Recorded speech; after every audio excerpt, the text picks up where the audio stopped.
Choisissons un jour pour nous reposer, comme les Juifs, comme le Shabbat juif est offert, comme le jour de la purification des relations de l'être humain avec Dieu, avec lui-même, avec les autres et avec le monde. Choisissons un jour pour nous détendre. Prenons par exemple le premier jour de la semaine, de la nouvelle création, de la résurrection de notre Seigneur, dont les prémices sont l'humanité ressuscitée du Seigneur, gage de la transfiguration finale de toute la réalité créée. Ce jour annonce le repos éternel de l'homme en Dieu.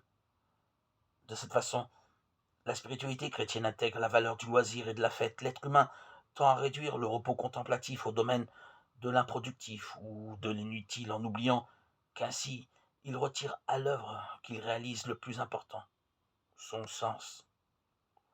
Nous sommes appelés tous à inclure dans notre agir une dimension réceptive et gratuite qui est différente d'une simple inactivité.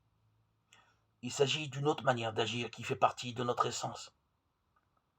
Ainsi, l'action humaine est préservée non seulement de l'activisme vide, mais aussi de la passion vorace et de l'isolement de la conscience, qui amène à poursuivre uniquement le bénéfice personnel. La loi du repos hebdomadaire imposait de chômer le 7e jour, afin que se reposent ton bœuf et ton âne, et que reprenne souffle le fils de ta servante, ainsi que l'étranger. Exode chapitre 23, verset 12.